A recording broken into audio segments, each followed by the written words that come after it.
নমস্কাৰ সবলে আৰম্ভ কৰিছে আছামিজ ট্ৰেণ্ডিং আজি 16 আগষ্ট আৰু আজি ৰাতিপুৱাৰ কেইবাটাও গুৰুত্বপূৰ্ণ খবৰ আহি পৰিছে আৰু এনেধৰণৰ খবৰসমূহ নিতৌ চাবলৈ চেনেলটো ছাবস্ক্ৰাইব কৰি ভিডিঅ'টোত এটা লাইক কৰি দিব।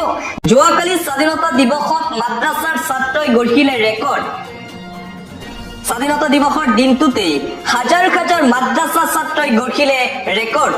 মাদ্ৰাছাৰ শতাধিক শিক্ষক কৰ্মচাৰীৰ লগতে প্ৰায় সহস্ৰাধিক ছাত্ৰই পালন কৰিছিল স্বাধীনতা দিৱস। অসম দাৰুল হাদিছ জয়নগৰ মাদ্ৰাছাত স্বাধীনতা দিৱস উদযাপন কৰা হৈছিল। উত্তৰ পূৰ্বাঞ্চলৰ সৰ্ববৃহৎ ইছলামিক শিক্ষা অনুষ্ঠান জমিয়া অসম দাৰুল হাদিছ মাদ্ৰাছা ছাত্ৰসকলৰ মাজত বিভিন্ন প্ৰতিযোগিতাৰ আয়োজন কৰা হৈছিল। ব্ৰিটিছৰ সময়তে স্থাপন হোৱা মাদ্ৰাছাখনত ইছলামিক শিক্ষাৰ লগতে প্ৰদান কৰে অন্য শিক্ষাও। 14 আগষ্ট তাৰিখে হাতে হাতে পতাকা লৈ উলিয়াইছিল বৃহৎ তিৰংগা ৰেলী। একেলগে হোজাইৰ ৰাজপথত উৰিছিল 1260খন পতাকা। প্ৰায় 1 কিলোমিটাৰ পৰ্যন্ত দীঘল ৰেলী বাহিৰ কৰিছিল মাদ্ৰাছাৰ ছাত্ৰই। স্বাধীনতা দিৱসৰ দিনটোতেই হাজাৰ হাজাৰ মাদ্ৰাছাৰ ছাত্ৰই গঢ়িছিল এই ৰেকৰ্ড। আন এটা ব্ৰেকিং নিউজ, যোৱাকালি স্বাধীনতা দিৱসৰ দিনাই ভয়ংকৰ ঘটনা সংঘটিত হৈছে। নগাই এবাৰ গুলীচালনা কৰিছে। উচ্ছেদিত ঠাইত এতিয়া নগা দুৰ্বৃত্তৰ আগ্ৰাসন দিনে দিনে বৃদ্ধি পাইছে। এবাৰ নগা দুৰ্বৃত্তই চলাইছে গুলী। তাৰ পিছতে উত্তপ্ত পৰিস্থিতিৰ সৃষ্টি হৈছে সীমান্তত। স্বাধীনতা দিৱসৰ দিনটোতে যোৱাকালি ভয়ংকৰ ঘটনা সংঘটিত হল অসমত। অসম নাগালেণ্ড সীমান্তত ভয়ংকৰ গুলী চালনাৰ ঘটনা। নগা দুৰ্বৃত্তই কৰিছে এই কাণ্ড। অসমীয়া যুৱকলৈ লক্ষ্য কৰি নগা দুৰ্বৃত্তৰ ধাৰাসাৰ গুলী চালনা। মেৰাপানীৰ সীমান্তত পিকনিক খাবলৈ যোৱা অসমীয়াক লক্ষ্য নগাৰ গুলীত ৰক্তাক্ত হৈ পৰে অসমীয়া যুৱকৰ দেশ। আৰু এইবাৰ নগাৰ এই আক্ৰমণ দেখিবলৈ পোৱা গৈছে। গুলী চালনাৰ উপৰিও দলবদ্ধ আক্ৰমণ নগা দুৰ্বৃত্তৰ। নগাৰ আক্ৰমণত আহত প্ৰকাশ বড়ো, সুব্ৰত নায়ক, চিনচাদ বসুমতাৰী। স্বাধীনতা দিৱসৰ দিনটোতে যোৱাকালি এই ভয়ংকৰ গুলী চালনাৰ ঘটনা সংঘটিত হয়। যি ঠাইত উচ্ছেদ কৰিছিল সেই উচ্ছেদ ঠাইত এতিয়া নগাৰ আগ্ৰাসন দিনক দিনে বৃদ্ধি পাই আছে। পুনৰবাৰ নগাই খিলঞ্জীয়া লোকক লক্ষ্য কৰি গুলী চালনা কৰিছে। আৰু যোৱাকালি এই ঘটনাৰ পিছতে আৰু অধিক উত্তপ্ত পৰিস্থিতিৰ সৃষ্টি হয়।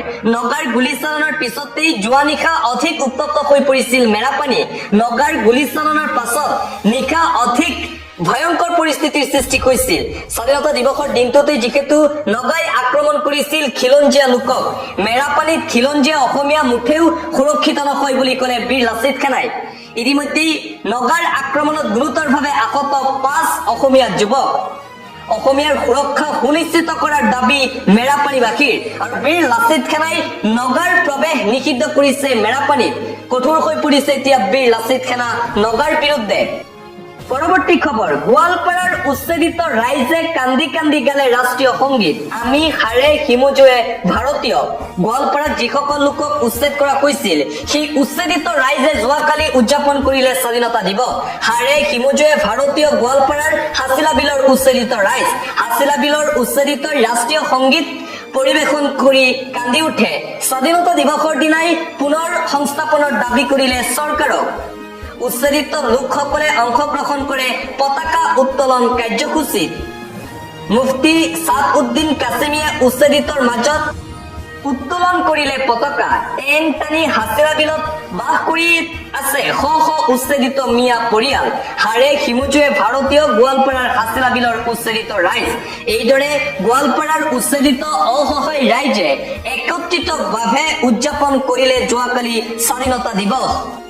পৰৱৰ্তী খবৰ, যোৱাকালি স্বাধীনতা দিৱসৰ দিনটোতেই মুখ্যমন্ত্ৰী হিমন্ত বিশ্ব শৰ্মাই অচিনাকি মানুহৰ প্ৰসংগ উত্থাপন কৰিছিল। মুখ্যমন্ত্ৰী হিমন্ত বিশ্ব শৰ্মাৰ মুখত অচিনাকি মানুহৰ কথা শুনাৰ পিছতেই মুখ্যমন্ত্ৰী হিমন্ত বিশ্ব শৰ্মাক লৈ সামাজিক মাধ্যমত বিশেষ পোষ্ট কংগ্ৰেছ নেত্ৰী মীৰা বৰঠাকুৰৰ। স্বাধীনতাৰ পাছৰ পৰা কোনো অচিনাকি মানুহে দিছপুৰৰ চৰকাৰ চলোৱা নাই। কোনো অচিনাকি মানুহে অসমৰ প্ৰায় 7,000 স্কুল বন্ধ কৰি অলিয়ে গলিয়ে মদৰ দোকানৰ অনুজ্ঞাপত্ৰ দিয়া নাই। কোনো অচিনাকি মানুহে বন্দুকৰ অনুজ্ঞাপত্ৰ লবলৈ যুৱ প্ৰজন্মক উৎসাহিত কৰা নাই। কোনো অচিনাকি মানুহে থলুৱা ঠিকাদাৰক প্ৰাপ্য আদায় নিদি পথ ভিখাৰী হ'বলৈ বাধ্য কৰা নাই।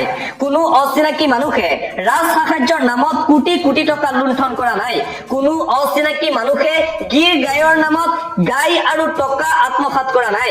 কোনো অচিনাকি মানুহে ৰেড হোল কয়লা অবৈধ মাইনিং চলোৱা নাই। কোনো অচিনাকি মানুহে অসম চুক্তি নস্যাৎ কৰা নাই। কোনো অচিনাকি মানুহে অসম ধাৰত পোত যাবলৈ দিয়া নাই। কোনো অচিনাকি মানুহে হাজাৰ হাজাৰ বিঘা অসমীয়াৰ মাটি পানীৰ দৰত আদানী আম্বানীক দিয়া নাই। এনে এশটা উদাহৰণ আছে য'ত অসম আৰু অসমীয়াৰ নামত কেৱল প্ৰতাৰণা লুণ্ঠন সেই আম্পালন কৰা তথাকথিত অসমীয়া নেতাসকলে কৰা নাই জানো? নিজক সকলো লাগে, বাৰে বাৰে লাগে আৰু আনক আদৰ্শৰ ফুলজাৰি কথাবোৰ হাস্যকৰ। অচিনাকি মানুহবোৰে যিমান ঠগাইছে বা আগ্ৰাসন কৰিছে, চিনাকিসকলে অসমখন কেৱল আৰু কেৱল লুণ্ঠন কৰা নাইনে? এইদৰে মীৰা বৰঠাকুৰ সৰব হৈ পৰিছে মুখ্যমন্ত্ৰী হিমন্ত বিশ্ব শৰ্মাৰ বিৰুদ্ধে। পৰৱৰ্তী খবৰ, মিয়াৰ দপদপনি ক'ত চলিছে?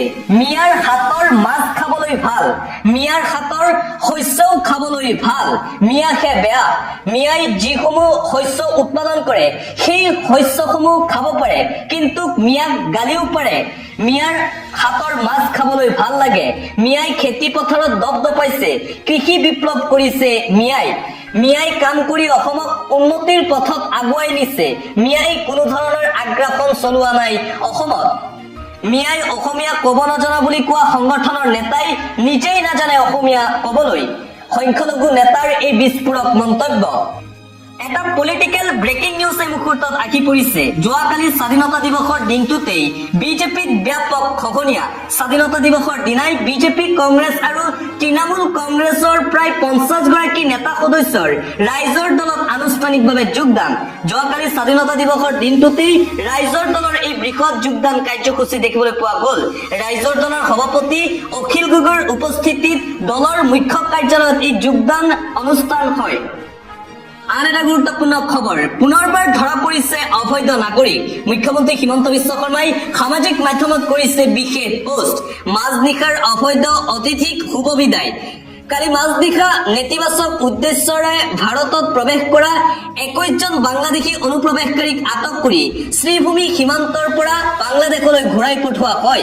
চিনাক্তকৰণ আৰু উভতাই পঠোৱাৰ এই অভিযান আগন্তুক সময়তো সক্ৰিয়তাৰে অব্যাহত থাকিব বুলি ফেচবুকত পোষ্ট কৰিছে মুখ্যমন্ত্ৰী হিমন্ত বিশ্ব শৰ্মা। ব্ৰেকিং নিউজ, সামাজিক মাধ্যমত ভাইৰেল মুখ্যমন্ত্ৰী হিমন্ত বিশ্ব শৰ্মা আৰু প্ৰাক্তন মুখ্যমন্ত্ৰী তৰুণ গগৈৰ এক বিশেষ ফটো।